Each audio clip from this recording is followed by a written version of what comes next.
pointing my finger at you. I'm actually walking with you. So make sure you understand that with anything I say or any challenge I give you, I'm still trying to work through those things myself, because we are all broken people. We are all broken people. We all have insecurities. I have a bunch of them. I don't always do everything totally right, but I do have a platform, and I'm really blessed to have the opportunity to be able to share with you and to show my scars to you. So I'd like to share a little bit about myself and my early life. I'm an only child. My mother had me on the night of her graduation. She was 18 years old. I was born in Jackson, Tennessee, raised in Milwaukee, Wisconsin, and I went to high school in Houston. So early on in life was a it was challenging, to say the least. As I traveled through life with my family, really trying to make it. My mother was doing the best she could. But though I come from humble beginnings, I am only a combination of those individuals who've been a part of my life. My mother is a big part of that. I remember times being really, really difficult. I remember growing up in environments that were not the best environments. There was a lot of drug activity. There was a lot of prostitution. There was a lot of drug dealing going on in the environments in which I grew up in. I had many, many challenges before I ever got to high school related to my early life. My entire life I was in special ed classes. So I went to school my entire life being in resource and special ed classes with sometimes people who couldn't even communicate back with me. I was picked on.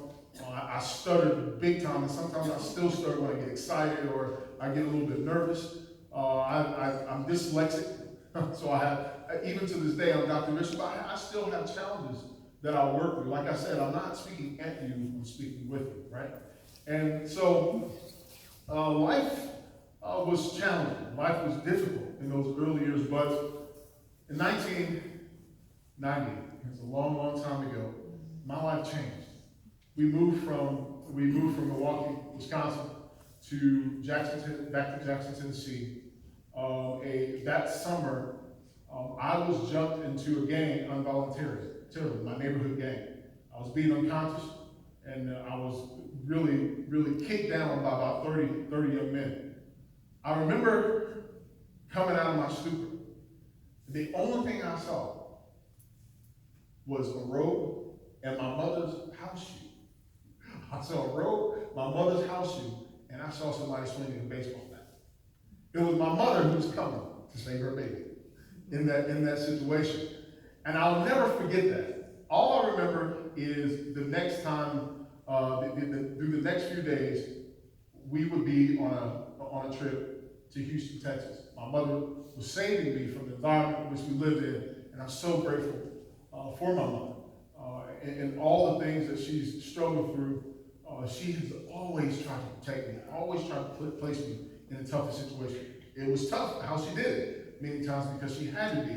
But today, I honor my mother when I get up in time, when I travel the country or within this community, and I get a chance to speak about my mother. She's a rock. She's someone that I can look to, and I know was looking out for my best interest. So I would move to Houston, Texas. Over that summer, basketball has always been a true passion of mine, and I've always played basketball.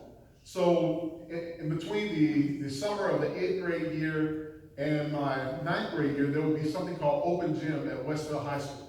So I moved to Houston. I was at this place called Spring Westfield in Houston. And I was playing basketball, and I came out to use the bathroom to get a drink of water, and one of the coaches called, Octavious, come here, I want you to meet somebody. And I finally had a chance to meet my high school, who ended up being my high school coach. The gentleman was standing there, leaned up against the brick outside. He was smoking a wood pipe. This is back in the 90s, smoking a wood pipe. He had a crooked leg and a crooked eye. He was a handsome, really short, big presence, white-haired man. His name was Emory Ballard. Some of you are too young to know, but Emory Ballard invented the wishbone offense at the University of Texas, and was a part of 2 national championship teams for his offense as offense coordinator, where they won 2 national championships. So here I am, a little fat black boy from the projects who has moved to Houston, Texas. And I happened to move into the high school of someone who was legendary. I would later learn that Coach Ballard went on to become the head coach at Texas A&M, the head coach at Mississippi State, and had been a high school football legend for years. I didn't learn about this until after my career. So I had a conversation with Coach Ballard. Coach Ballard asked me, he said, "Bo, would you like to come out from the football team tomorrow?" I said, "Coach, I don't really know. I was on the ninth grade team, but I really didn't know much about football." He said, "I watched you and all this stuff." He said, "Well, come on out tomorrow and we'll suit you up." I said, "Well, Coach, my mama man let me play football. I don't know what to tell you." And then I began to feel very embarrassed because of our circumstances. Like I said, I come from really humble beginnings. Coach Ballard asked my asked my phone number, and I hesitated, I paused, and I couldn't get out of this like I would so many times before. I had to let him know that we didn't have a home phone. After I told him that, he asked me exactly where I live, asked me my address. I told him, and Coach Ballard he received his wings. He's dead and gone. But there's a conversation between Coach Ballard in 1990 that he had with my mother that I don't know about what they talked about to this day. The only thing I know is my mother said you would jump the fence and you'll jump inside in the back of an old black truck. And that old black truck, there would be a coach, one of my offensive line coaches, named Stephen Gunther, who would take me to school. And Stephen Gunther would take me to school every morning to receive tutoring, because going into high school, I was on a third grade reading level. Going to high school, I couldn't read. I had a lot of learning disabilities. And when you grow up in a household where your mom has to work a couple jobs, you actually, in the second grade, you actually need someone doing your homework with you. You not have anybody doing your homework with you. So I was way behind. I didn't have a foundation. But all of a sudden, this school and these people who didn't look anything like me, who I heard from in my own neighborhoods and in the walls and the confines of the projects, housing projects and things I lived in, the stories of how the world outside the projects, people don't like you because of the color of your skin. People are out to get you because of the color of your skin. This was completely contradictory to what was happening in my life. It was completely not true what was happening in my life. I'm not saying I didn't face any struggles that everybody felt a certain way, but for the first time in my life, I realized that skin color was only skin color for the first time in my life. So Coach Gunther would drive me to school every day, and I would wait long hours after practice after he finished with Coach Ballard. And then he would take me home. But there was something else that was happening. All of a sudden, for the first time in my life, I had someone to advocate for my academic process. I remember I would snoop around the football office all the time. I was spend a lot of time there in the football office. Just felt so comfortable there.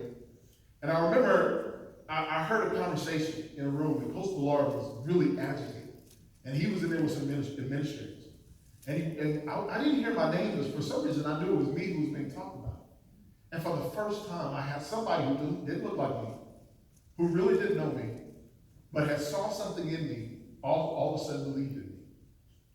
And I heard him screaming to the top of his lungs, "He is not stupid. I've seen it. The boy understands the concepts I give to him. He is not stupid."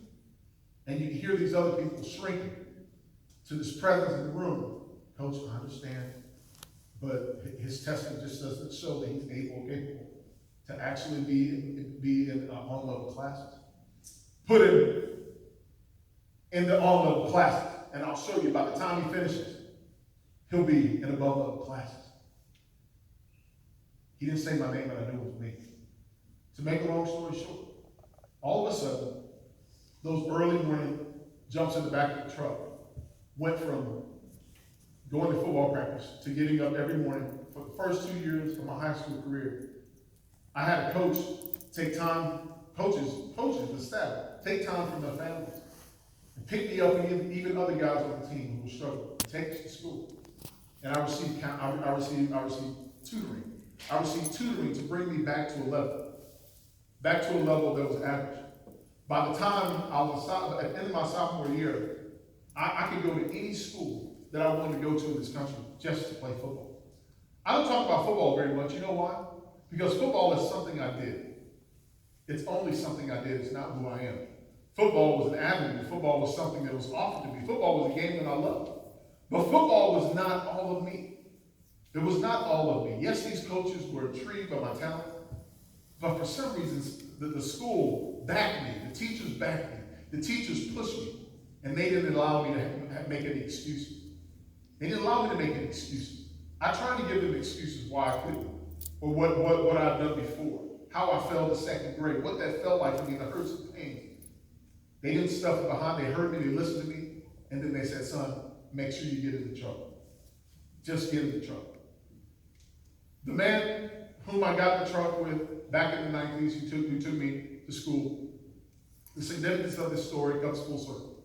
Full circle. I would go through high school. I become a first-team parade All-American. By the time I was a junior, I was first-team All-State. Like I said, I could go to any school I wanted to go to. I went to University of Texas, had a phenomenal career at the University of Texas.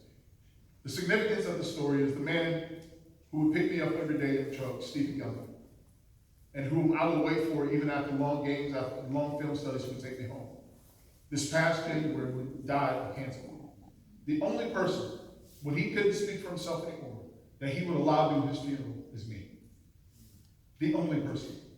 I went to Dubuque, Iowa, and I looked into the faces of a completely white funeral home.